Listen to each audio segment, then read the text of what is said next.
Good afternoon, friends. Welcome to Coffee Break. This is Dr. Michele Alignay. It's another week for us to talk about real conversations on family life, well-being, and our faith. And I would like to ask you, how have you been the past week? It's the middle of the year. Didn't you realize that it's almost the end of June and we're starting July, the second half of the year? So I thought it might be fitting for us to talk about a topic that might be very general. Para bang common naman yung topic mo, Doc, ngayon. Pero this is actually a key for us to have better and improved relationships, improve well-being, and improve emotional health. So I hope that this is okay for you if we're going to talk about emotional response. Quite a broad topic, but you would see how it connects with our topic last week, which is toxic positivity, and how it can relate with your family life, relationships, and more importantly, your own well-being. So join me for the rest of this session, and then the other next Thursday, the continuation of this topic on emotional response. So good afternoon to everyone. So how can we understand emotional response? But before we try to understand it, I would like to say hi to everybody who are here already. Have your coffees ready. I would like to ask you the first question. What happens to you when you have extreme, super, super extreme, or even very strong emotion? Ano ba itong mga to?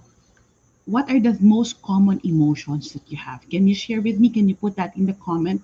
All my friends who are here listening, you can put that in the comment and please tell me what are the most common or extreme emotion that have you felt the past weeks, and even the past months. So, sige, kalahating taon. Ano yung mga extreme emotion? Di ba many of us, ako ang na-observe ko, myself and other people, mga common emotions that we have been experiencing. One is grief, as in losing so many people, so many resources, so many of our dreams and plans. Another thing, it's actually loneliness. Ayan. Ayan, parang ang dami na iyan yung naramdaman, sadness, loneliness. And another one is that anger, galit. Either nagalit ka dahil naubusan ka ng ulam, nagalit ka kasi some of the things that you are expecting from people hindi natupad. Some of the things that you would like to happen, it did not materialize. uh, and yes, so I would like you to look into, as you listen to me, ang hirap mag-flow ng thoughts ko because it's quite, I'm trying to stick to my points. I like your answers. Christine, naiiyak. Naiiyak is actually your response. So disappointment and anger is the emotion. And I like it that you're admitting that naiiyak ka. That's good. Worried, energetic, happy, worried, alone. Anger, sadness, and disappointment, yes, loneliness. Friends, these emotions, they're not bad. But it's just so happened that we are very much accustomed na hindi dapat happy lang tayo lagi. Have you heard of that? Happy lang tayo dapat lagi. Dapat lagi lang tayong good emotions, good vibes. But is that real life? Is real life all about happy feelings? Is real life about just, happy endings?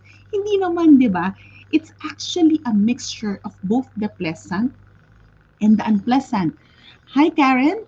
As you said, anxiety since things happening is never ending. Yes. And 'di ba? And if you see this past year during this pandemic, up and down yung extreme emotions that we rarely feel, parang hoops, meron palang ganon, present pala siya. And I would like you to capture that. When you find something, I would like to ask you now. So, eto na yung mga emotions na napipick up natin. So what I would like to ask you is that when you find something that upsets you, what happens to you? What's the first thing that you do, or what's the first thing that comes to your mind when you are upset? Can you put that in the comment? Can you share with me? Anong nangyayari sa'yo when you are upset? Anong ginagawa mo when you're upset? Diba? So please put that in the comment section, friends. While I'm waiting, I would like to encourage you to join me in my fundraising starting this week, July and August. My birthday is in August.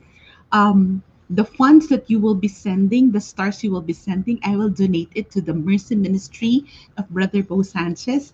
It's in Anawim and Jeremiah Foundation. So the stars that I will be getting from you, I will just remove there my payment for some tech details, but I will be donating the rest to the Mercy Ministry of Brother Bo Sanchez. So please, if you would like me to be the channel of your generosity, you can send through me and then I will be donating it directly. I will account every detail to you guys. So you can send it through the stars. Anyway, I would like to ask you as my question, wala meron na pa sumagot. Anong nangyayari sa'yo when you are upset? I don't know if you're gonna answer that. I don't know if you're gonna put it there, but I would like you to reflect about it. Pag upset, yan, Juliet. Pag upset ako, I become more mindful of my emotions kasi natatakot ako magkasakit. Wait, this is a very mature way. I commend you, Juliet. This is a very mature way of responding to your emotion. This is actually the appropriate emotional response. Okay, this is good. Another, when you are sad, when we're sad, what happens to you? What's the thing that comes here when we are sad? Ako, sometimes I really cry. I cry my heart out. That's one thing that I do not, hindi ko pinagkakaitan ng iyak yung sarili ko. Because I'm not a crayola, I'm not a crybaby, but if there's really matters that upset me or saddens me, I allowed myself to grieve, I allowed myself to cry. Kasi that's the more healthier response, okay? So here, another thing is that what happens to you when we are excited? When something excites us, what happens to us? So, anong nangyayari sa atin when we are upset? Anong nangyayari sa atin pag may mga emotional process tayo? I would like you to reflect about it because we have emotions in almost all our experiences. Sa lahat ng nangyayari sa atin, most of our experiences, it's actually connected to an emotion. It may be connected to an experience, it may be connected, of course, to healthy relationships. And some emotions are prominent, but some emotions are subdued. Have you experienced that? Na, okay, and some emotions are hard to name. So I'll repeat, some emotions are very strong, they're prominent. Ito madali itong makita. Pag madaling makita ang emosyon, it means that we are emotionally aware. But it doesn't mean that we are already emotionally aware if automatic alam natin ang nararamdaman natin. Why? Because some emotions are subdued. Yung we have, for example, envy. We project it as anger, we project it as disappointment, but the bottom line of it, it's complex emotions. Kaya pala ako nainis sa kanya kasi at the back of my mind or in my unconscious, I'm envious of her. 'Di ba? May ganong fact. Yes, may ganong factor. So, it becomes a complex cycle. So, some emotions are prominent. We don't have any problem with this, 'di ba? Outright, ayan na. What we need to look into is that the complex, yung nakatago. But some emotions are hard to name. Minsan may magtatanong about, for example, my husband will ask me, what are you feeling? I sometimes hindi natin ma-label agad. Because sometimes it's not automatic. But I know something is happening. So what I say is that wait, I still need to reflect a bit. Belle, you're saying here, pag upset or sad, I distant myself. Yes, this is actually correct. You distant yourself, then I cry and listen to Bosconian songs. That's good. Parang si Karen, when I'm upset, I listen to worship playlist because I sometimes I feel lost for words. Yes, that's a very good thing to do. Both of you, pareho lang yung ginagawa nyo, no? But sometimes we cannot label it. And for me, that's a very good way. Yung lalayo muna tayo. Wait lang, wag mo muna ako usapin. I'm still in the middle of it. And that's a very good response. Why? The thing is, we thought that reacting, it's the response we need. No, magkaiba yung response and reaction. I'll talk about that on Thursday. Our emotional reactions. I'll talk about, in general, our emotions, our tendencies that we need to learn how to actually name and label it. Ayan, I would like, ito nakakatuwa. Friends, alam ko may emojis kayo. Kung meron kayong nararamdaman today, can you put here in the comment three of your favorite emojis? Three of your favorite emojis that you are feeling right at the moment. Okay, so for example, uh, ako, ayan. I have my own answers. I put there, naiiyak ng konti, pero somehow I know I'm blessed and I'm loved. And the third one, it's that parang, ay, nako, yung ganyan. So, there. I would like you to put there your favorite emojis there at the comment section. Can you please put there? So, what I would like you to, those emojis, they have a name. And the challenge, I think I mentioned it to you, is that you have to learn to label and to name these emotions. Kailangan matutunan natin paano natin malilibelan, paano natin malalagyan ng pangalan or aalamin yung sarili nating nararamdaman by means of all these emotions that are here in our phones because they are rooted somewhere. They're very valid emotions. So now, what I would like you to realize is what are our tendencies as individuals, our tendencies as humans. One of our tendency when we are in the middle of stress, we're in the middle of a conflict, we're in the middle of an emotional experience. Our first tendency here is that we bypass or we belittle the emotion. Isa-isahin natin yan. The second one is, the first one is we bypass or belittle. The second one is where we become carried away. Nagpapadala sa emosyon. And the third, we need to learn to befriend the emotion. So lahat yan, first, we bypass or belittle. Dinadaanan lang natin, di ba? Bypass. Dinaanan mo. Sabi nga nila, ang emosyon, ang problema, da, daanan mo lang, huwag mong tambayan. Pero ang problem nito, when we bypass it, hindi natin inalam anong meron. Or binaliit lang natin, biyaan mo, wala lang, galit lang yan. No, we do not do that. When we bypass or belittle, the problem is that it becomes repressed. Andyan lang yan. Emotions are actually what we call energy. They're energy somewhere. So if you bypass a particular important emotion, it's actually an invitation for you to be more self-aware. Tingnan mo yung sarili mo. Because when you bypass it, the problem happens if you need to look into the emotion already, but you fail to do so simply because ayaw mong tingnan. Simply because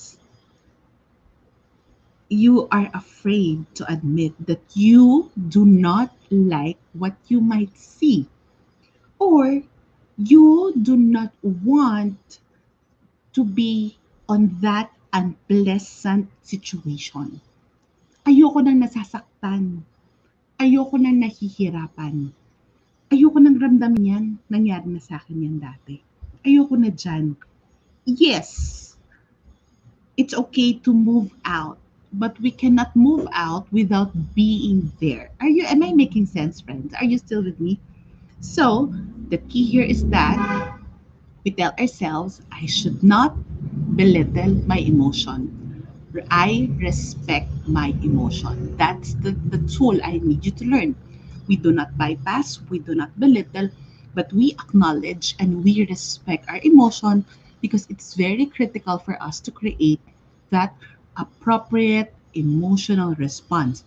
May mga nagre-react dito. Truth Doc Echel, sa pool ako. I should not belittle my emotion. Can you put that in your comment section? I should not belittle my emotion.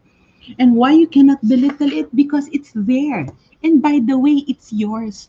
Nobody can take away that emotion. You're not supposed to even take it away. You're supposed to face it because it will teach you more about yourself. So we don't belittle, we should respect our emotion. That's the first point. The second point, some people they become carried away. They are the first tendency is that people bypass and belittle. The second is being carried away. May mga tao na nagpapadala sa emosyon. 'Di ba? Parang galit sila. So yung galit niya, galit na siya sa lahat. Galit na siya sa mundo, galit na siya sa lahat ng anak, nagalit siya sa anak na isa, galit na siya sa lahat. So he allowed the emotion to rule him or her. Is it okay? At a certain point, it may not be okay. Okay, naramdaman niya yung galit, pero there is such thing as that's why you have to have clearer heads because that emotion, I know that's a natural human tendency because I myself sometimes whenever I'm upset and I'm angry, ang dami kong nakikita that would really, meron tayong term sa Tagalog dito, yung nabubuyo. Have you been in that situation? Nakakabuyo, na nagigets nyo yung parang yung galit mo, parang yung sukdulan na gusto mong mambato, gusto mong mang-eject, at gusto mo na parang you want to just press a button and to get out of it or to get out that someone that's in your head or in your heart or in that situation. So it's very important for us to be aware of our emotions so we don't be carried away. Because being carried away by our emotion is that, so in every emotion, magpapadala na lang ba tayo? We should know better. Yes, we should be aware of it. We should know how to navigate it. But we're not supposed to be fully carried away by it. So that's the second tendency. So the first is that we don't belittle or bypass. The first one is that bypassing or belittling the emotion. The second tendency, being carried away by your emotion. Is that you?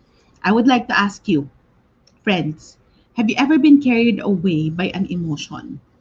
And if yes, can you put that in the comment? Anong nangyari? Anong nangyari? Di ba dito, anong nangyari when we become carried away by our emotion? Isn't it that being carried away of our emotion, ito yung hindi ko na alam kung ano nangyari. Hindi ko na naintindihan, basta ang alam ko nagalit ako. Nagdilim yung paningin ko. Di ba? Are you catching me there, friend? So I need you to check, where are you here? Where are you? And if that being carried away by your emotion has happened to you, put here in the comment what happened to you. Because it's actually a teacher that, hey, we can do better, we can be more mature in handling it. Ito ba yung nagwala ka? Ito ba yung parang bata, di ba? They don't know any better, they get tantrums. We get into tantrum, o kaya naman parang isa yung kaaway natin, gusto natin awayin na silang lahat. Is this real? Yes, it's so real, friends. Nangyayari talaga siya. So may sumasagot dito, Ella, yes, always, hindi nagiging maganda palagi. Ang resulta, nasasaktan ko sila. Mas nasasaktan ako. And thank you for being honest, thank you for being honest, Ella. Thank you for being honest because that's the truth. Because we are not using our minds and our emotions.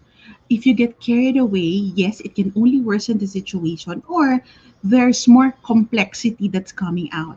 Parang yung sitwasyon nga, kaya may emosyon kasi there's something in it and it's just, adds up to the load. So this is second tendency. So where are you? Which are you more into? The first one, which belittling, sorry, belittling or bypassing. The second is that being carried away by the emotion. And the third, befriending the emotion. Are you friends with your emotion? I would like to say that I am one person who have earlier in my life learned how to befriend my emotions. I remember when I was in Singles for Christ, my community before when I was single, whenever we will have that singles, wait, SWR, Singles Weekend Retreat, whenever we would have the retreat, the the topic that's always assigned to me is that the truth of it's about talk to, and that's about emotions. Emotions are our gifts. They're God gifts. They're God's gift to us, actually, to get to know ourselves better. So the third tendency, that is for me the balance between a bypasser, and the balance between being carried away. It's befriending the emotion. And what is being befriending your emotion? That if something happens to us, for example, if you're very upset at one moment, we can simply tell ourselves, wait, what is it that this emotion is telling me about me? What is it that it's teaching me? Some emotions. Okay, I'm very upset right now. Belle, yeah, Father Sock mentioned in one of his homily, be friends with your emotions. Oh yes, I love Father Sock. When I was a young counselor, segue. I my one of my first work is as a guidance counselor in Poveda, and that time he's still rector of the EDSA Shrine, and I would attend his mass at least once a week, either during lunchtime or his very early mass. And grabe, it's his 3 minute homily. It's full of blessings in itself, and it's very true. We need to befriend. Can you put that in the comment? I need to befriend my emotions. I need to befriend my emotion. Why do we need to befriend our emotions? Because unang-una, it's ours. Nobody owns it but ours. We own our emotions. Second, it's a tool for our self-awareness. You always need to realize that emotions point us to a need, an inner need. It actually points us to a need that we don't acknowledge in our heads. Mga bagay na ayaw nating aminin sa utak, mga insecurities, mga frailties, mga mga ibang hanas na iniisip natin or hindi natin inisipin, o mga bagay na ayaw nating harapin. We need to learn how to capture it, because it will teach us so much about ourselves. For example, there was a time that I was really, really upset about something. And then I parang sometimes in the middle of all these emotions ganging up, parang nagsasama-sama sila. What I do is actually sit down and try to write everything that I'm feeling, kahit pangit. Yes, even if it's unpleasant, this is how we befriended. Try to write it down, because in the middle of an anger or being disappointed or frustrated, there just might be some longings or deeper emotion, the need to be recognized, the need to feel loved, the need for affirmation. So baka kaya tayo nagagalit and upset. It's because we feel that an inner need of us is bypassed. Kaya it's important na when we are angry, when we bypass, we tell ourselves, "Yeah, nawala lang naman 'yan." But when we carried away, we blame other people, that we go to the blame game. Ikaw talaga, lagi mo nang ginagawa sa akin yan. It becomes very directive. But when we befriend emotions and then we're upset, okay, I am upset right now. I am frustrated. I am angry. Why am I angry? Ano ba nakatrigger sa akin? Nagalit ako kasi binawi niya yung sinabi niya. And pagbawi niya ng sinabi niyang yon, it made me feel that I am not important, or he's lying to his teeth. 'Di ba, nagsisinungaling siya sa'kin. And that, for me, that is for me an invalidation of our relationship. So there you go. So when we learn to befriend, it teaches about our needs. And knowing about our needs, knowing about who we are, knowing about our sense of worth, our sense of security, knowing about self-compassion, lahat to. Our emotions can teach us nasan ba tayo sa sitwasyon. And knowing, befriending our emotion is actually the key to a better emotional response. And knowing our emotion is actually, that's the framework, that's the springboard, or that's what you call it, that's the basic foundation on how we can have better emotional health. Eh di ba yun naman ang gusto natin? We are all emotionally healthy. An emotionally healthy person does not mean um, all good, all happy, all positivity ang nararamdaman niya. Our goal in life, as I said before last week, our goal in life is not always to be happy, but our goal in life as mature adults, um, our goal as mature adults is not only be happy all the time, but have healthy, appropriate emotional response. And if we know how to have that appropriate emotional response, then that can give us better emotional health. Are you still with me? Okay, look at its friends. Pag tayo nainis, what's the first thing that we can do, di ba? Pag nainis tayo, what's the first thing that we can do? Are you still here? When you're upset, can you put him there? What happens? What's the appropriate response when we're upset? Yung inis na inis ka na. Ano yung appropriate response? Ano yan? Mag-add to cart? Mag-order ng milk tea? Or, ayan, galit agad. So, what's the appropriate? Juliet, what's the appropriate? So kung naiinis tayo, sigawan lahat. Di ba pwede rin naman, if we are naiinis tayo, we can just simply admit na iinis talaga ako. Nababadrip ako at lumayo muna kayo sa akin lahat or ako na lang muna lalayo. Di ba pwede naman yun? Nakakapagsalita. So, before tayo magalit, tayo magsalita ng masakit at sungitan lahat or kumain, bago yan, aminin muna natin sa sarili natin na naiinis tayo. You have to admit it because, as I said again, our goal, what's our goal again, friends? Can you put that in the comment? What's our goal as mature adults? Is not to have happiness, or it's our goal is as mature adults is not only to be happy all the time, but have healthy, appropriate emotional response. Diba? So, appropriate response. So, kung naiinis ka, aminin mo naiinis ka. Lumayo ka muna.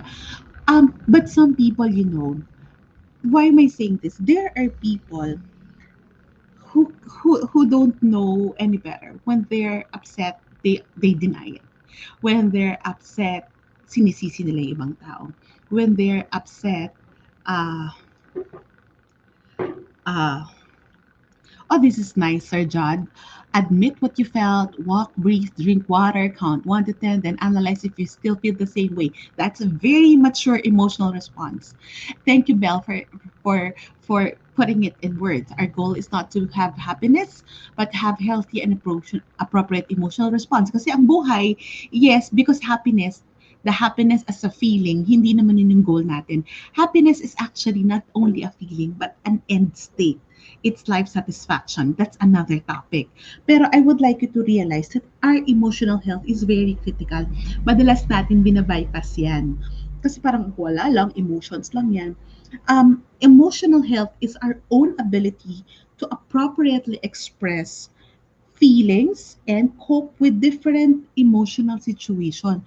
Appropriately express feelings, friends. My question to you this afternoon, do you appropriately express your feelings? Yan. Gusto ko yung sinabi ni Sir John, di ba? Pero, do you appropriately express feelings or we still keep denying it? Yung bang ayaw mong aminin sa ibang tao, you don't need to admit it to everyone. You just need to admit it to yourself. You need to do it to yourself. You understand me? Our goal is to have in any emotional situation, you don't need to tell the world, you don't need to put in your social media that you are this, but simply acknowledging it with yourself that I am upset, I am so sad, I'm in the middle of feeling so depressed about the situation. I am really grieving because of losing all the opportunities that I had. Admitting it to ourselves, that is a trait in itself. That is actually a very mature skill to have. So there's a quote said by Min Sumin. This is from a book that I have. It says, when life disappoints, rest a moment. Lahat naman talaga tayo nadi-disappoint. Lahat naman talaga tayo nahihirapan. Lahat naman talaga tayo is may nangyayaring hindi natin gusto. So, rather than bypassing everything, rather than feeling that you, hindi, tuloy lang, laban lang. Eh, sino bang kalaban natin, di ba? I always tell you that. Sino bang nilalabanan mo? Huwag mong paglabanan yung emosyon. Tanungin mo yung emosyon. Bakit ka nandito? O ikaw si irritated, ikaw si frustrated, ikaw si disappointed, ikaw si grief, ikaw si rage, talagang extreme galit. So, anong gusto mong gawin natin? That's befriending, di ba? So when life disappoints, rest a moment. When we don't rest, alam nyo, dun tayo nadadala. So that emotional response, it's not a response, it becomes a reaction. Nagre-retaliate tayo, nire-resist natin, or we deny it. So I would like you to reflect. When life disappoints, rest a moment. So first, we need to rest. The second, when hurt, cry, and then heal. We don't just say, I want to heal. I'm hurt. I want to heal. You admit first. Aminin mo muna, paano mo malalaman na hindi mo nga tinignan yung sugat? Gaano ba kalalim? So, Jing, you're saying pigil na pigil. Sometimes I feel I do not have support system, wala mapagsabihin, but now I realize that I should first accept, admit, and have appropriate response. Thank you, Jing. Yes, this is actually the mature way of doing it. You Sometimes you don't necessarily have to tell everyone. We just have to admit it to ourselves. We just have to admit that, to label it and to say that this is what I'm feeling. And let's see, okay, I'm hurt, and then I'm gonna cry. Iiyak ko muna and then heal. So, for example, last Saturday, I was watching the it's a very emotional time. I was watching the funeral of the late president, and parang ako nabibiyak yung puso ko because I'm a believer of democracy. Lumaki ako na na lumaki ako that my grandparents and my dad would talk about these matters, talk about Ninoy, talk about EDSA. So I grew up open with this situation, and then during that time, just last Saturday, uh, during that time, last Saturday, and then it was really somebody messaged me and saying something. I would just like, my friends and I were zooming. They're in other parts of the world. Hi to you, Saturday friends. And then they're asking, "Oh, anong ginagawa mo? What's your check-in?" Wait, teka lang, umiiyak pa ako kasi nanonood pa ako ng libing.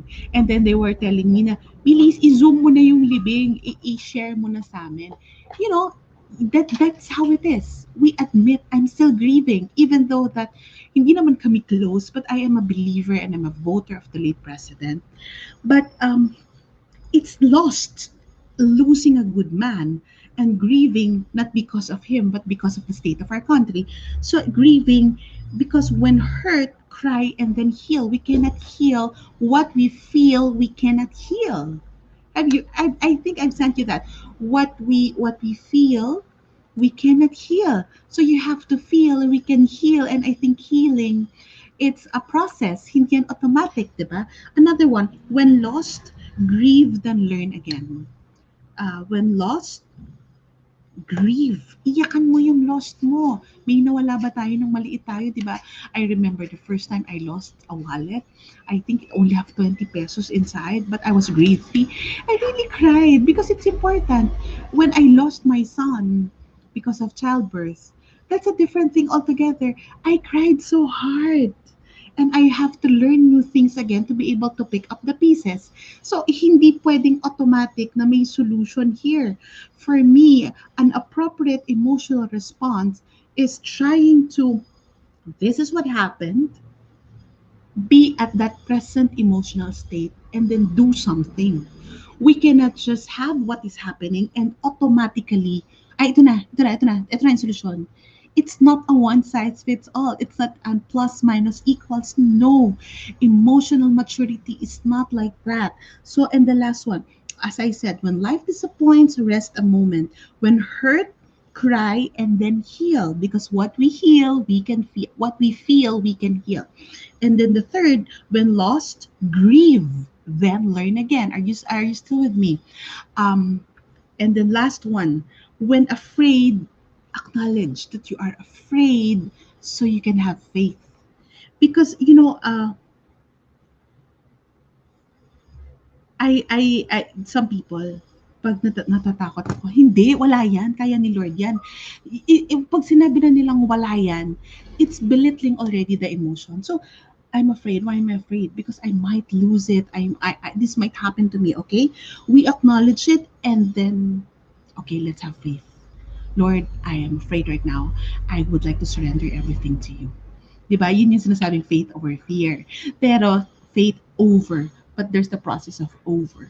So the quotes that I would like you to remember today. When life disappoints, rest the moment.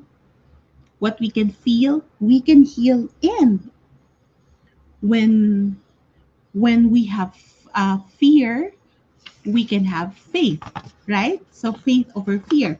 So next Thursday, I would discuss more about emotional awareness and emotional regulation as a way to respond. That's more about EQ. But I would like you to reflect, ulitin niyo tong episode na to. Because these are the ways that we can have better emotional health. And if you would realize our emotions are very much connected to our mental health and our well-being, and more importantly, to our relationships. Yan, 'di ba, Ella, when someone is telling me wala yan, naisip ko lang madali sabihin for them kasi hindi sila. I would be very honest with you. When people know that I had burnout and I'm in the point of grief, people will tell, ano, sus, kaya mo naman yan. Dahil alam mo na yan. I'm human also. I'm a person, na even though that I may know it, but if I'm in the middle of it, my God, it's so hard. It's so hard. Mahirap pa rin para sa akin kasi I really, really would like to walk my talk, but it does not come automatically. So friends, but being in touch with our emotion, it's a gift. I'm gonna tell you, it's a gift, and we can always tell, thank you, Lord, for the emotions. Thank you, Lord, for teaching us through emotions. Thank you, Lord, for making us thrive as individuals because of our emotion. Okay? Thank you, friends, for joining me. Thank you for appreciating our topic for this afternoon. I thought hindi kayo makaka-relate, but just to say, if there's one thing that you've learned, or if there's one major point that you would like to capture, one, two, or three, can you put that in the comment? And while at it, I would like to tell you a few announcements. The first announcement is Jules Conference. Don't forget to join us for the Jules Conference. And on tomorrow, I'll be checking that post on Michelle Alignay page if that's on the topmost. The Jewels Conference, there are a few entries there, and we will be raffling off the three winners of the Jewels Conference ticket. So I hope that you have entries na iraraffle namin. Okay. The third one, the second for the Jewels Conference, the second one, please join me in my fundraising for the Mercy Ministry by sending stars. The stars will be, oh, thank you, Sheshe. Thank you, Sheshe, for sending stars. The stars, I will be sending this to the stars from July to August will be sent to the Mercy Ministry. And also, of course, I need to get a portion. Saan ko ginagamit yung stars? Wala pa akong stars payout, but where do I need to spend for this? I need to spend for the StreamYard that I'm using and other subscription that I use in order for me to go live. So this is supporting the work that I do. If you are blessed with what I'm sharing with you, bless me as well and the people who are helping me by sending stars. And that's the second. Third, friends, I would like to announce as early as now, you watch out, early September, I'm going to have my yearly, this is the fifth one, my yearly webinar, my yearly Martha's Pause. And this year, let me announce briefly the topic that I will be doing. I'm so excited for this. This is going to be this is an exclusive online webinar that I do yearly near my birth month. So this year, the topic it's about midlife and mental health matters. Napaka-importante. Martha's Pause is my yearly event for women. And I hope all of you who are here in Coffee Break will be able to join me for that session. So the first one, Jules Conference, don't forget to join me there. And you can also join the raffle that I'm doing. The second is the stars. And the third is the Martha's Pause webinar. And then I hope that this is helpful for you. Thank you for the ones who sent stars. Thank you, Sheshe. Oh, thank you so much, Marilu. Thank you, Marilu, for always consistently sending stars. You are blessing me in so many ways. Maraming salamat, friends. I hope that you can join me again on Thursday. Oh, by the way, last announcement. Michelle Alignay is also, I have my YouTube account. So, pareho, I have YouTube and the YouTube account, it's also Michelle Alignay. Meron na pala akong 200 subscribers. Padamihin pa po natin. And then you can watch actually the live telecast, the live stream of this coffee break via YouTube. You can also share this to family and friends. And importantly, my last point, this is also, Michelle Alignay is also in Spotify. Ayan, so many ways to bless, so many ways to learn. And I hope all of us learn and grow together at the same time in our well-being, family life, and faith. This is Dr. Michelle Alignay. Magandang hapon sa inyong lahat. See you again for part 2 on Thursday.